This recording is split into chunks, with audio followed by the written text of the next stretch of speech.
Magandang magawa ng Miyerkules sa inyong lahat at narito na ating latest update sa bagyong binabantayan natin na si Jenny as of 5 a.m. ngayong Miyerkules.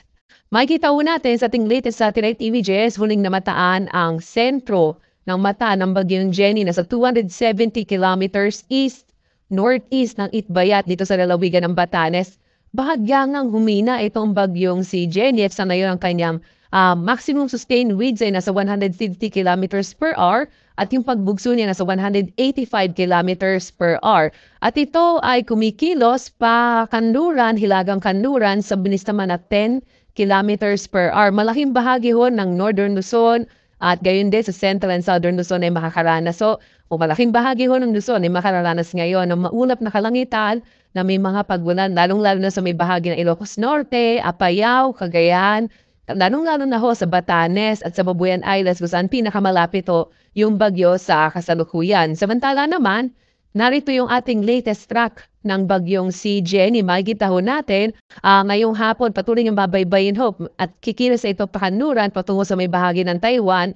Bukas ho ng araw ng Huwebes ay posible itong mag-landfall dito sa may southern part ng Taiwan at posible ho by tomorrow afternoon or evening, hapon hanggang gabi ay nasa labas na ito ng Philippine Area of Responsibility. Gayunpaman, patuloy pati inaasahan na palakasin itong habagat na magdadala ng mga pagulan lalong-lalo na ho dito sa may western section ng Luzon. Sa ngayon nga nakataas itong signal number 3 sa may bahagi ho ng northern portion ng Batanes.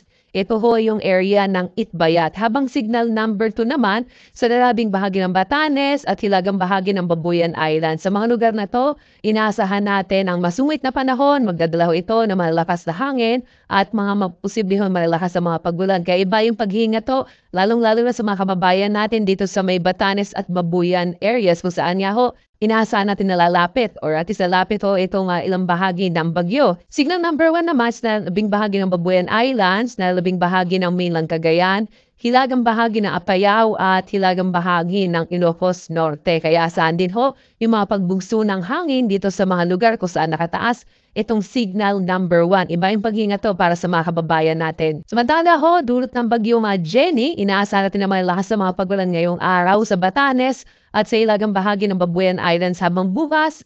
Habang papalabas na yung bagyong Jenny, inaasahan pa rin natin yung mga pagulan sa ilang bahagi ng Batanes at Babuyan Islands. Samantala, ito naman yung inaasahan natin mga pagulan na dulot ng hanging habagat. Inaasahan ho natin yung katamtaman hanggang sa malakas sa mga pagulan ngayong araw sa Zambales, Bataan, Occidental Mindoro at hilagang bahagi ng Palawan kasama yung Kalamian, Cuyo at Calayan. Bukas naman, asahan pa rin ng mga kababayan sa Zambales at Bataan, Pampanga, Bulacan, dito sa Kamaynilaan, Cavite, Batangas at Occidental Mindoro, patuloy ho may posibilidad ng mga katamtaman na sa malakas sa mga pagulan dulot ng tulot ho ito ng habagat na pinilalakas pa rin ng bagyong Jenny. So kahit nasa labas na ng Philippine Area of Responsibility ang bagyong Jenny, maaari pa rin itong magdulot ng pagpapalakas ng hanging habagat. Sa araw ho ng Biyernes, posible pa rin ang mga pagulan dito sa La Union, Pangasinan, Zambales, Bataan at Occidental Mindoro. Pagdating ho ng weekend, inaasahan natin malaking bahagi ng ating bansa, lalong-lalo na sa Luzon, ay makaranas ho ng generally fair weather pero yung mga isolated rain showers and thunderstorms ay maaari pa rin maranasan sa hapon hanggang sa gabi. Ito rin ho yung nasa ating ngayong araw sa dalalabing bahagi ng Visayas at ng Mindanao, mga isolated rain showers and thunderstorms. Sa mga lugar kung saan ho nakataas ang ating mga tropical cyclone wind signal at kung saan din ho inaasahan natin yung mga pagulan na dulot ng habagat, ay posible yung mga flash flood o mga biglaang pagbaha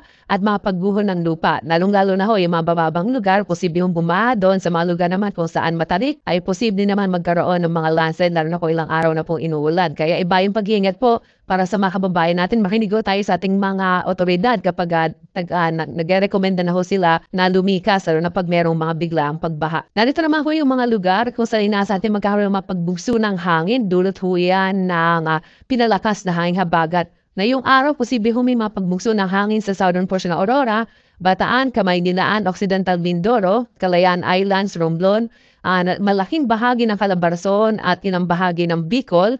Bukas naman itong southern portion ng Aurora, Romblon, ilang bahagi ng Calabarzon at Bicol region ay makalalanas pa rin na mapagbugso ng hangin dulot ng hanging habagat.